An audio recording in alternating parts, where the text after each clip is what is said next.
Agar bisa memahami urusan Israel-Palestina ini, kita perlu tahu sejarahnya dulu. Kekeliruan orang pada umumnya adalah mengira bangsa asli Palestina itu adalah Arab Muslim, padahal faktanya bukan. Palestina berasal dari kata Filistin, dan berdasarkan keterangan yang saya dapat di Museum Filistin di sini, bangsa Palestina berasal dari Pulau Kreta di Kepulauan Yunani. Mereka berlayar dari Pulau Kreta Yunani dan menetap di tanah yang kita kenal sekarang dengan nama Palestina. Jadi bangsa Palestina aslinya bukan Arab Muslim, tapi orang Yunani kuno. Waktu bangsa Filistin kesini dari Yunani, daerah ini dulu belum bernama Palestina. Daerah ini dulu masih bernama Kanaan atau Tanah Kanaan. Apakah waktu itu sudah ada bangsa Arab dan Yahudi di sini? Jawabannya belum. Bani Israel atau bangsa Yahudi baru datang ke tanah Palestina setelah Nabi Musa meminta kepada Fir'aun Raja Mesir untuk membebaskan mereka dari perbudakan. Setelah terbebas dari Fir'aun, Nabi Musa membawa Bani Israel atau bangsa Yahudi ke tanah yang dijanjikan. Itulah tanah yang kita kenal sekarang dengan nama Palestina. Setelah terbebas dari Fir'aun, Bani Israel Yahudi hidup di tanah Palestina ini turun-temurun selama ribuan tahun, mendirikan kerajaan Israel yang raja-rajanya tidak asing bagi kita. Salah satunya Raja David, atau yang kita umat Islam kenal dengan nama Nabi Daud. Siapa yang tidak tahu cerita Nabi Daud? Ia mengalahkan raksasa bangsa Filistin bernama Goliat hanya dengan sebuah batu.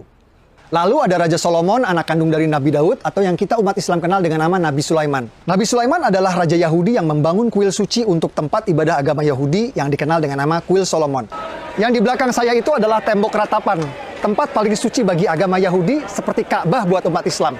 Tembok ratapan ini dulunya adalah bagian dinding dari kuil suci agama Yahudi yang dibangun oleh Nabi Sulaiman. Kuil bertahan 600 tahun sampai ia dihancurkan oleh bangsa Romawi pada tahun 70 Masehi. Lalu karena benci pada bangsa Yahudi, Kaisar Romawi Hadrian merubah nama Israel menjadi Palestina. Nama yang bertahan sampai hari ini. Jadi Kaisar Romawi Hadrian lah yang memberi nama Palestina pada daerah ini. Aslinya daerah ini bernama Tanah Kanaan. Lalu Bani Israel Yahudi datang, namanya berubah menjadi Israel. Kemudian oleh Kaisar Romawi Hadrian, nama Israel diganti menjadi Palestina. Jadi faktanya bangsa Yahudi memang sudah ada di tanah Palestina ribuan tahun sebelum Arab dan Islam masuk ke tanah Palestina. Inilah yang dijadikan landasan prinsip bangsa Yahudi sekarang ngotot mempertahankan negara Israel ini. Lalu kapan Arab dan Islam masuk ke tanah Palestina? Arab dan Islam masuk ke Palestina saat Khalifah Umar menaklukkan Yerusalem Al-Quds pada tahun 638 Masehi.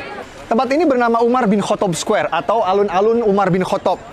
Dinamakan untuk mengenang sang Khalifah Umar yang menaklukkan Yerusalem Al-Quds pada tahun 638 Masehi. Guys, hari ini kita bersama Dr. John Seligman, sejarawan, arkeolog, ahli situs-situs purbakala bergelar Dr. S3. The place of the temple that is built by Solomon in the central part of what is today known as the Temple Mount. The area which today used for prayer is the Western Wall, which is in fact actually an external wall of the Temple Mount itself. Right up until the time of the entry of Islam into the city of Jerusalem, when Umar enters Jerusalem, he would have mostly found an empty space. And for that reason, he builds a small mosque. We know quite clearly the development of the two major structures on the Temple Mount, one being the Dome of the Rock, and the other one being the Al-Aqsa Mosque. Both were built by the fifth Caliph, Abdul Malik. Those buildings are later than the time of the arrival of Muhammad. Arab dan Islam berkuasa selama 500 tahun sampai kerajaan Kristen Prancis datang. Atas perintah Paus di Vatikan, pasukan Prancis datang menaklukkan Palestina yang kita kenal sekarang dengan istilah Perang Salib.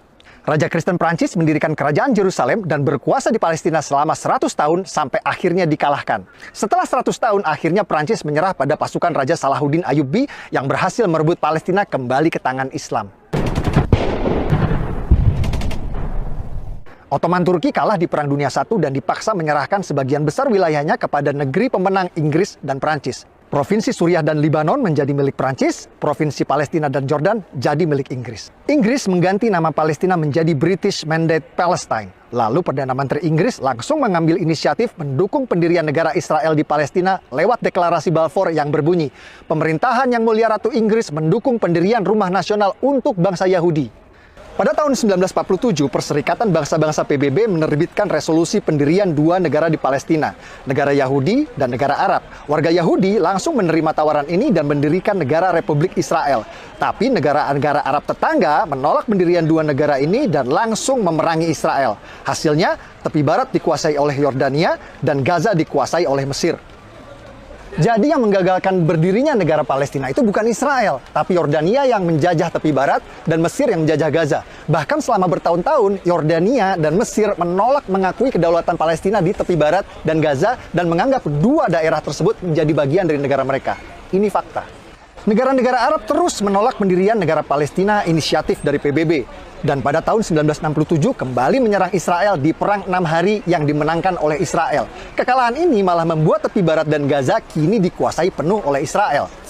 Bahkan saat Yasser Arafat, pemimpin Gerakan Pembebasan Palestina PLO, sepakat perjanjian damai Oslo yang akan mendirikan negara Palestina berdampingan dengan Israel ditolak oleh partai oposisi Hamas yang membuat pendirian negara Palestina kembali gagal. Dulu PBB menawarkan pendirian negara Palestina ditolak, malah dibalas dengan perang. Lalu Amerika menawarkan pendirian negara Palestina kembali ditolak. Sepertinya perdamaian memang sulit tercapai di sini karena setiap ada upaya menuju perdamaian selalu ada pihak-pihak yang berusaha untuk menggagalkannya.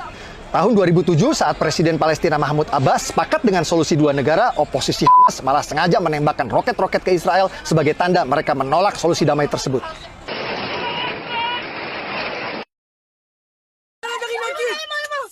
Fakta-fakta yang saya sajikan di video ini adalah hasil investigasi langsung di TKP.